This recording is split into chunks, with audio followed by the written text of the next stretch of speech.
नमस्कार दोस्तों, कैसे हैं आप। आशा है कि आप अपने स्थान पर कुशल मंगल होंगे तथा मैं हूं जगबीर सिंह। आपका स्वागत करता हूं आपके अपने YouTube चैनल सीखेगा इंडिया पर, जहां पर हम बात करते हैं आपके करियर एवं एम्प्लॉयबिलिटी स्किल की। उसी मुहिम के चलते आज हम एम्प्लॉयबिलिटी स्किल के मॉड्यूल 8 वित्तीय व कानूनी साक्षरता के तहत बात करेंगे वेतन यानी सैलरी। तो चलिए आज बात करते हैं वेतन की। क्या आप जानते हैं कि वेतन यानी सैलरी केवल एक मासिक आमदनी नहीं बल्कि आपके काम का मूल्यांकन भी है। आज के इस वीडियो में हम जानेंगे वेतन क्या है, इसके प्रमुख घटक क्या हैं और वेतन और पर्ची को समझना जरूरी है। तो चलिए शुरू करते हैं। वेतन यानी सैलरी वह राशि है जो किसी कर्मचारी को उसके काम के बदले तय समय पर दी जाती है। आमतौर पर हर महीने यह कंपनी और कर्मचारी के बीच हुए समझौते यानी एग्रीमेंट के आधार पर तय होता है। यह मासिक, साप्ताहिक या दैनिक रूप में भी दिया जा सकता है। वेतन दो हिस्सों में होता है। पहला होता है ग्रॉस सैलरी और दूसरा होता है नेट सैलरी।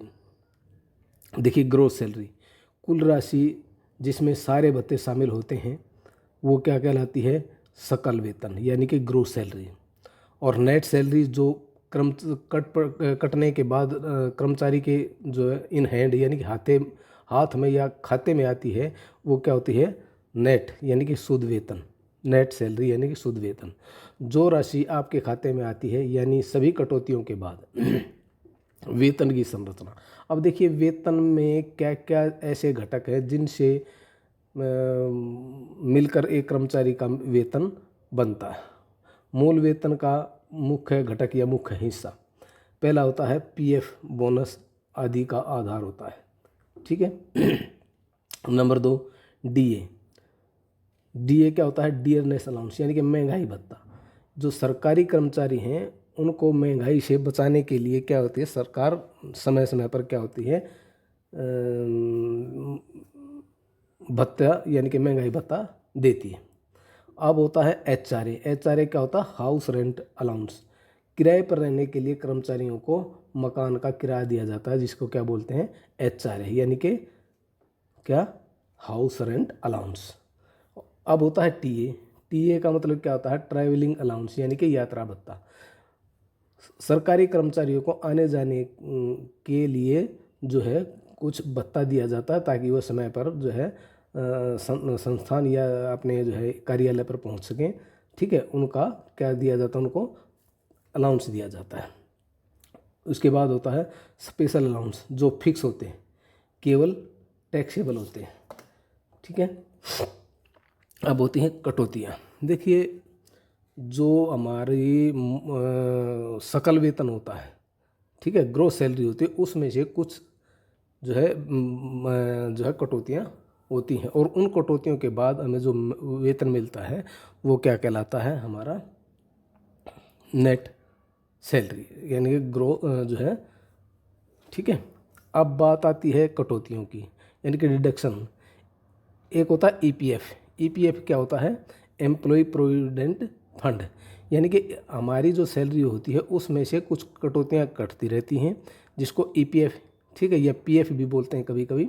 वो क्या होता है, कुछ अंश हमारी सैलरी में से कट जाता है और वो एक अकाउंट में जमा होता है। जितना हमसे जो हमारी सैलरी से कटता है उतना ही जो है सरकार उसमें डालती है। तो ये लास्ट में जब कोई भी एम्प्लॉई या कर्मचारी जो है रिटायर होता है, रिटायरमेंट के बाद उसको ये दिया जाता है ताकि वो अपना गुजर बसर अच्छी तरह से कर सके। अब होता है ईएसआई। ईएसआई क्या होता है, एम्प्लॉय स्टेट इंश्योरेंस। ठीक है, ये उन कर्मचारियों का कटता है जो कर्मचारी किसी कंपनी या किसी संस्थान में लगे हुए होते हैं और उन्हें दुर्घटना या किसी घटना से बचाने के लिए, ठीक है, उनका ये फंड कटता है ताकि वो उनको जो है समय पर या दुर्घटना के समय उनको काम आ सके। ठीक है। उसके बाद है टीडीएस। टीडीएस क्या होता है, tax deducted at source. TDS deducted at source का मतलब क्या होता है, जो हमारी आमदनी होती है उस पर कुछ कर लगता है, वो क्या होता है, कटता है। अब होता है लोन रिपेमेंट, यदि कोई हो, अगर आपने कोई लोन की लिया हुआ हो तो भी वो भी EMI के रूप में हमसे हमारी सैलरी से कट जाता है। वेतन तय कैसे होता है, देखिए वेतन तय करने वाले कारक नंबर 1 सबसे पहले होता है योग्यता। जो कर्मचारी जिस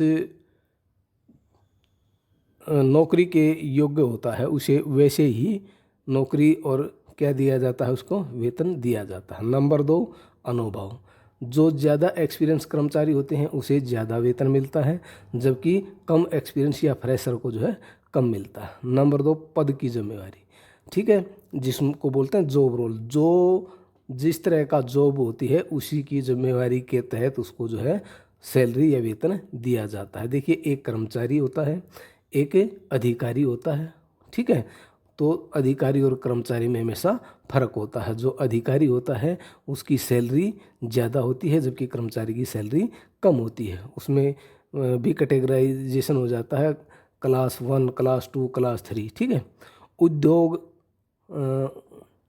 उद्योग का मानक, ठीक है, इंडस्ट्री बेंचमार्क, ये इस पर भी डिपेंड करता है किस उद्योग से इसने जो है एक्सपीरियंस लिया है, ठीक है। ये उसके बाद है शहर और थाना, ठीक है, शहर और स्थान, सॉरी, लोकेशन, ठीक है। जो शहर और स्थान होते हैं, जैसे कोई मेट्रोपॉलिटन या नॉन मेट्रोपॉलिटन शहर होता है, वहाँ पर सैलरी ज़्यादा होती है, और जो छोटे शहर होते हैं वहाँ पर कम होती है। उसके बाद है कंपनी की नीति और बजट, ठीक है। कंपनी की नीति और बजट का मतलब क्या होता है, कंपनियाँ अपने एम्प्लॉय के लिए कोई न कोई नीतियाँ बनाती रहती है, और वो किस पर डिपेंड करते हैं, उसके बजट पर, ठीक है। अब बात आती है न्यूनतम वेतन अधिनियम। न्यूनतम वेतन अधिनियम का मतलब क्या होता है, सरकार द्वारा कुछ नियम बनाए गए हैं कि भाई ताकि किसी भी कर्मचारी या अधिकारी का शोषण ना हो, इसलिए न्यूनतम वेतन अधिनियम 1948 में बनाया गया था, ठीक है, कि भाई कम से कम एक कर्मचारी को इतना वेतन उसको दिया जाना चाहिए।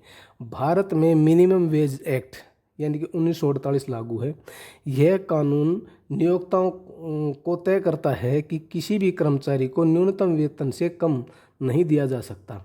हर राज्य अलग अलग सेक्टर के लिए न्यूनतम वेतन तय करता है। सकल, अर्धकुशल, कुशल और अर्धकुशल और अकुशल के लिए अलग अलग दरें होती हैं, ठीक है। कुशल कौन सा होता है, जो स्किल्ड कर्मचारी होता है। अर्धकुशल कौन सा होता है, जो सेमी स्किल्ड होता है, यानी कि उसको कुछ कुछ आता है और कुछ जो है नहीं आता, ठीक है। और एक होता है बिल्कुल अनस्किल्ड, ठीक है। तो सभी के लिए अलग अलग दरें तय की जाती हैं किसकी, वेतन की। अगर आपको तय न्यूनतम वेतन से कम वेतन दिया जा रहा है तो यह कानून का उल्लंघन है, और आप इसके लिए जो है न्यायालय में अपनी गुहार लगा सकते हैं, ठीक है। अब बात आती है वेतन पर्ची, ठीक है, जिसको बोलते हैं सैलरी स्लिप, ठीक है। उसको समझना क्यों ज़रूरी है। देखिए सैलरी स्लिप आपकी वित्तीय पहचान है। इसमें होता है कर्मचारी, नंबर 1 कर्मचारी की ID, ठीक है, महीने का नाम, ठीक है, सभी भत्तों की लिस्ट, सभी कटौती की लिस्ट और नेट पे, ठीक है। उसके बाद है सैलरी स्लिप की ज़रूरत कहाँ होती है। देखिए सैलरी स्लिप की ज़रूरत हमें वहाँ होती है जहाँ पर हमने टैक्स भरना हो, या लोन लेना हो, या पासपोर्ट या वीज़ा, और भविष्य में कोई नौकरी करनी हो, तब जाकर हमें सैलरी स्लिप की आवश्यकता होती है। देखिए किस किस के लिए, लोन के लिए, टैक्स रिटर्न भरने के लिए, पासपोर्ट वीज़ा के लिए, और भविष्य की नौकरी के लिए हमें किसकी ज़रूरत होती है, सैलरी स्लिप की ज़रूरत होती है। सरकारी बनाम निजी क्षेत्र का वेतन, ठीक है, यानी कि सरकारी और निजी क्षेत्रों का वेतन का क्या है, कंपैरिजन। देखिए सरकारी नौकरी में नंबर 1 फिक्स्ड पे स्केल होता है, ठीक है। नंबर 2 DA हर 6 महीने में बढ़ता है। नंबर 3 ग्रेड पे के अनुसार पद और वेतन मिलते हैं, ठीक है। नंबर 4 पेंशन सुविधा सरकारी नौकरियों के अंदर होती है। अब 2014 के बाद इसमें संशोधन कर दिया गया है कि जो कर्मचारी 2005 के बाद सरकारी नौकरी में आए हैं उनको ये सुविधा, इस सुविधा से वंचित कर दिया गया है, उनको एनपीएस में डाल दिया गया है। ठीक है, अब आती है प्राइवेट जॉब में। प्राइवेट जॉब नंबर 1 नेविगेशन और परफॉर्मेंस के आधारित होती है, यानी कि ये आप लोगों के बैठकर तय करने और आप लोगों की परफॉर्मेंस पर आधारित होती है। नंबर 2 अधिक इंसेंटिव और प्रमोशन। ठीक है, प्राइवेट में क्या होते हैं, अधिक इंसेंटिव मिलते हैं और प्रमोशन वगैरह जल्दी होता है, लेकिन जॉब सिक्योरिटी कम है। ठीक है, ये कोई ज़रूरी नहीं है कि आपको नहीं हटाया जाएगा। ठीक है, क्योंकि वो प्राइवेट जॉब है, वो डिपेंड करता है वहाँ की मैनेजमेंट पर। वेतन बढ़ोतरी और वार्ता। अच्छी परफॉर्मेंस, स्किल अपग्रेड और अनुभव बढ़ने पर ही वेतन बढ़ता है। वेतन वार्ता के टिप्स: अपने योगदान और परिणामों को हाईलाइट करें, दूसरे कंपनियों से अधिक वैल्यू का अंदाज़ा लगाएं, कभी भावुक या गुस्से से बात ना करें, केवल प्रोफेशनल तरीके से बात करें। आपके अधिकार: आपको समय पर वेतन मिलना चाहिए, अगर कंपनी वेतन नहीं देती तो लेबर कमिश्नर के पास शिकायत कर सकते हैं। काम से निकाले जाने पर नोटिस पीरियड का वेतन लेना आपका अधिकार है। हर कर्मचारी को सैलरी देना नियोक्ता की जिम्मेवारी है। अब कंक्लूजन या निष्कर्ष। तो दोस्तों, अब आप समझ गए होंगे कि वेतन केवल एक संख्या नहीं है, बल्कि यह आपके ज्ञान, मेहनत और अधिकारों का प्रतिबिंब है। अपनी सैलरी को समझना, सुधारना और उससे जुड़े नियम जानना हर कर्मचारी का कर्तव्य है। तो दोस्तों, अगर आपको वीडियो अच्छा लगे तो लाइक करें, अपने दोस्तों से शेयर करें और ऐसे ही ज्ञानवर्धक वीडियो के लिए सब्सक्राइब करें। मिलते हैं अगले वीडियो में, तब तक काम करते रहिए और सीखते रहिए। धन्यवाद।